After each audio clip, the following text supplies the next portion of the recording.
선한 사람 TV를 애청하고 계시는 국내외에 계시는 성도 여러분 안녕하십니까? 사순절을 지나가고 있습니다.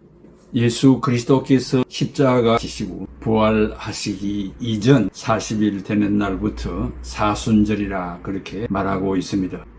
이 거룩한 절기에 예수 그리스도를 신앙하는 우리 크리스찬들은 모범적인 삶을 살아야 하며 하나님 앞에 영광 돌릴 만한 특별한 일들을 많이 감당하면 좋겠습니다. 이 사순절에 우리의 죄를 속하기 위하여 오신 그리스도, 그런 측면에서 인류가 범한 이 죄의 문제를 다루고 있습니다. 죄를 속하는 이론, 속죄론을 말하고 있습니다. 오늘은 큰 타이틀의 속죄론의 5번째 중에 이스라엘 백성들이 하나님 앞에 드렸던 5대 제사를 1시간에 하나씩 강론하면서 그 의미를 찾고자 합니다. 오늘은 번제, burnt offerings에 대하여 공부하겠습니다. 레이기스라고 하는 것은 히브리 말로 바이크, 그분이 말씀하셨다라고 하는 의미가 있습니다. 하나님은 사람들과 만나는 회막, 그 만남의 장소, 만남의 회막에서 이스라엘 백성들에게 말씀하신 생활 규정을, 규범을 담고 있습니다. 이런 규정을 이스라엘 백성들에게 주신 이유는 거룩하신 하나님과 함께 살려면은 이스라엘 너희도 거룩하게 살아야 한다는 것입니다. 레위기스는 하나님과 이스라엘이 함께 살기 위한 일종의 공동체 규칙이라 할 수 있습니다. 레위기스 안에는 제사 규범 1장에서 7장까지, 제사장의 임직식 8장에서 10장, 정결 규례 11장에서 16장까지, 성결법 17장에서 26장, 마지막 한 장 27장은 부록으로 구성되어 있습니다. 특별히 제사 규례는 이스라엘이 하나님께 희생 제물을 봉헌하는 방식을 다루고 있습니다. 모든 종교에서 하나님께 드리는 제사는 긴밀한 관계를 이루는 방법으로 중요하게 취급되고 있습니다.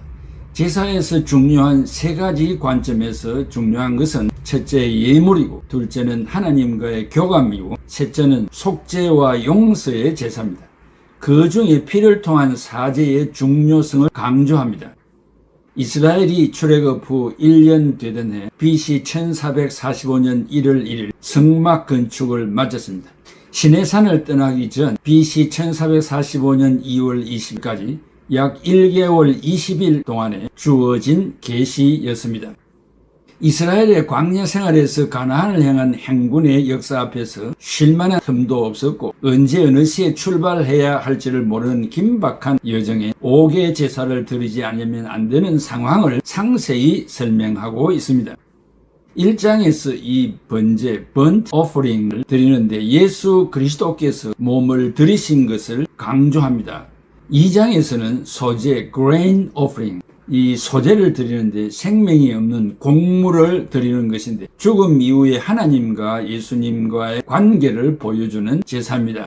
3장에서는 화목제, peace offering을 드리는데 십자가의 대속의 사역을 통해서 인간이 하나님과 화목하게 된 것을 보여주는 제사입니다. 4장에서는 속죄제, sin offering을 드리는데 원죄와 자범죄를 다루는 제사입니다. 5장에서는 속건제, guilt offering을 드리는데 부지 중에 범한 죄를 용서받는 제사입니다. 이렇게 구약시대에 역사하신 예수 그리스도의 사역을 총체적으로 나타낸 제사입니다. 제사마다 예수 그리스도가 개입하고 있습니다. 이렇게 5가지 제사에서 3가지 중요한 요소가 있습니다. 그 하나는 제물입니다. offering, 이 제물의 중요성. 둘째는 제사장, priest, 제사장이 제사를 집행하는 사람인데 이 제사장이 어떤 사람인가를 말합니다. 셋째는 제주, the owner of the offering, 제물을 드리는 주인, 주체자, 이 제물을 바치는 사람을 제주라고 말하죠. 제물도 제사장도 제주의 주인공은 예수 그리스도임을 말하고 있습니다. 인간의 죄 문제를 해결하기 위해 드린 제물이 모형적으로 소나 염소였지만 본체는 흠과 티가 없는 예수 그리스도 자신이었습니다. 인간의 원죄와 자범죄를 해결하기 위하여 속죄제를 드린 대제사장은 원죄와 자범죄가 있는 사람이었지만 속죄제를 통하여 용서함을 받고 모형적으로 제사를 인도했지만 본체는 예수님이 십자가에서 산 제물이 되셨고 3일 만에 부활하신 의인이시며 중보자 되시는 예수 그리스도가 대제사장이셨습니다. 이스라엘 백성들이 제주로서 소나 양이나 염소를 번제로 드리고 짐승에게 안수하여 죄를 전가시켜 무인도 광야로 쫓아버렸지만 진정한 제주는 제물을 드리는 주체자는 자기 자신을 속죄의 제물로 드린 예수 그리스도이셨습니다. 그러면 번제, burnt offering에 대해서 한 걸음 더 깊이 생각해 봅니다. 불로 태우는 제사입니다. 다른 제사와의 그 차이점이 있습니다. 그 하나는 여호와께 향내나는 향기로 냄새로 드리는 제사입니다. 제주가 연납되기를 바라는 제사입니다. 레위서 1장 4절에 그는 번제물의 머리에 안수할지니 그를 위하여 기쁘게 받으심이 되어 그를 위하여 속죄가 될 것이라. 이게 받으심이 되어라고 하는 것은 연납되어, 우리말로 라차 will be accepted. 그러니까 제물로 드리는 내가 하나님께 연락된다는 것입니다. 제사는 현대적 의미로 예배인데 예배는 나를 드리고 받으시는 의식입니다. 내가 드린 예물을 하나님이 받으시는 것입니다. 제물이 연락되지 않는다면 무슨 소용이 있겠습니까? 실제는 생명이 있는 제물입니다. 소재와 다릅니다. 소재는 곡물, 즉 고운 가루와 유향이 사용되었습니다. 그러나 번제는 각종 동물이 사용되었습니다. 대체 짐승 전체를 태우는 제사가 번제입니다. 화목제도 불로 태우지만 부분적으로 태워서나 번제는 남김없이 전체를 불로 태웁니다. 세 가지 종류의 제물이 있습니다. 가축, 즉 목축 가운데는 소, 양, 염소, 새 종류, 집비둘기, 산비둘기. 이 모든 짐승은 사람에게 사랑을 받는 짐승이었습니다. 제물로는 야생동물이 사용되지 않았습니다. 가축은 온순하고 순종을 잘하는 정이 가는 짐승이었습니다.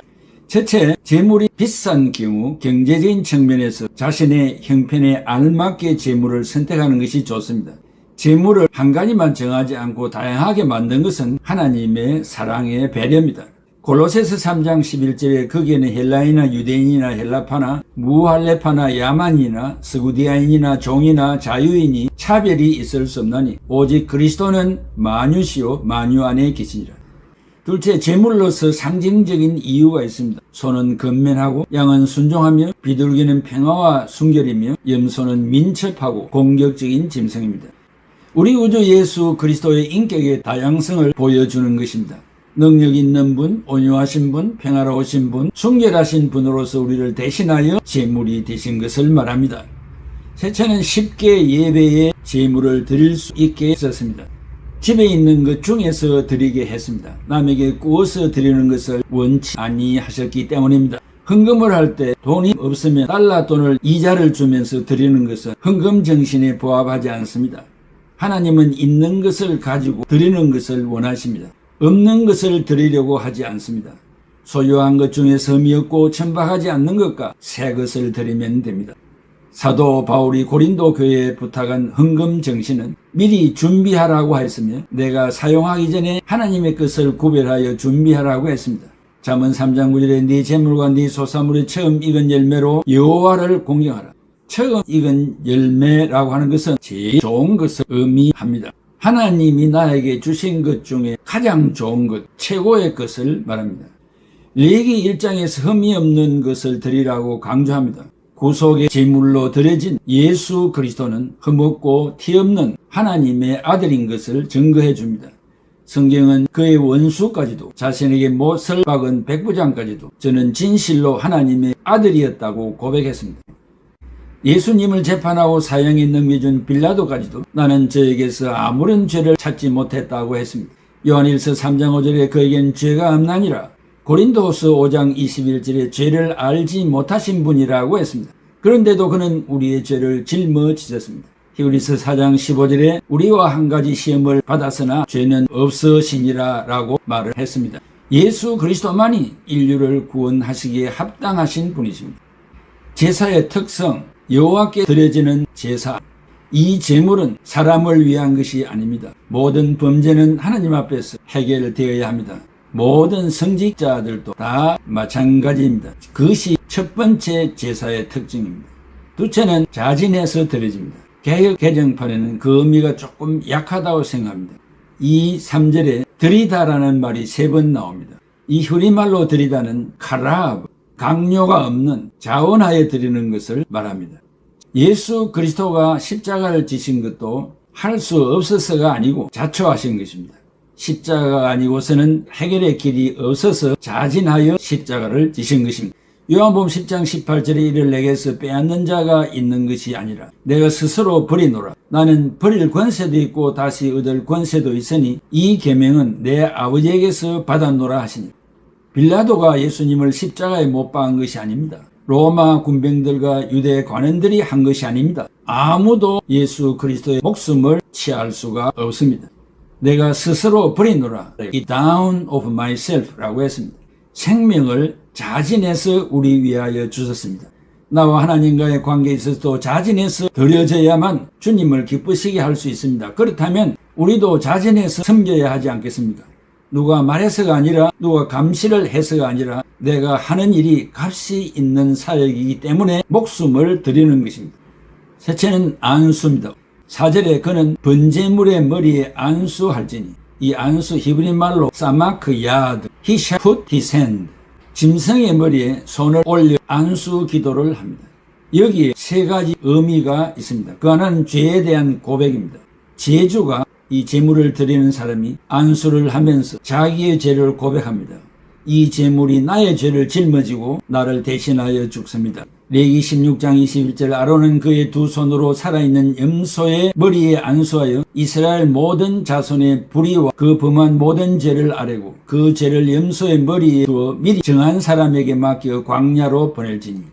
둘째는 자신이 제물임을 인식하는 것입니다. 소나 양이나 염소나 죽는 것이 아니고 사실 내가 죽는 것입니다. 실상은 인간이 죽으면 끝장이 나기 때문에 나를 사랑하시는 하나님이 나 대신 제물을 바치도록 했습니다. 실제적으로 예수 그리스도를 준비하셔서 나 대신 십자가에 죽으심으로 죄사함을 받고 하나님의 자녀가 되는 권세를 주셨습니다. 레위기서 16장 11절에 아론은 자기를 위한 속죄제의 수송아지를 드리되 자기와 집안을 위하여 속죄하고 자기를 위한 속죄제 송아지를 잡고 했습니다. 셋째는 전가의 교리입니다. 내 죄를 위임받아 이 짐승이 죽습니다. 우리의 죄는 예수 그리스도에게 옮겨졌습니다.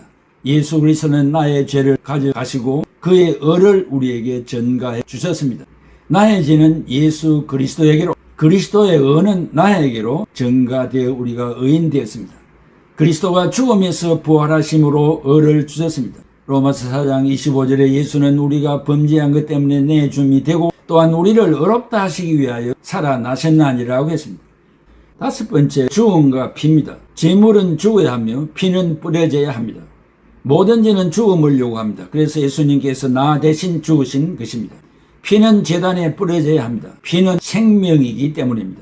사람의 죄를 담당하신 것을 의미합니다.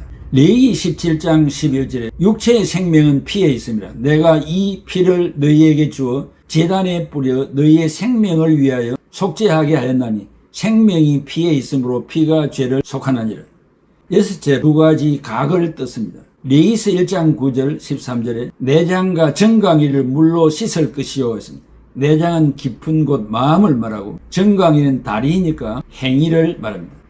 마음과 행위는 내면과 외면을 말하는데 물로 씻어야만 받아주신다고 했습니다. 6째, 불입니다. 레위기서 1장 9절에 제사장은 내장과 정강이를 전부 불살라 번제를 드릴지니 제주는 자기를 위해서 남길 것이 없이 전체를 완전히 불살라 태워야 합니다. 우리가 하나님께 헌신할 때 시간, 물질, 생명 남김없이 바칩니다. 하나님께서 우리에게 요구하시는 것은 전폭적인 헌신입니다. 누가복음 10장 27절에 대답하여 이르시되 내 마음을 다하며 목숨을 다하며 힘을 다하며 뜻을 다하여 주 너희 하나님을 사랑하고 또한 네 이웃을 네 몸과 같이 사랑하라 하였나이다. 로마서 12장 1절에 너희 몸을 하나님이 기뻐하시는 거룩한 제사로 드리라고 했습니다.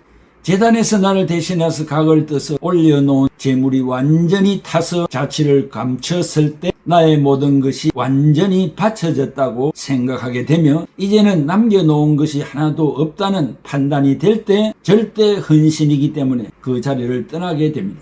고린도전서 6장 20절에 값으로 산 것이 되었으니 그런즉 너희 몸으로 하나님께 영광을 돌리라고 했습니다.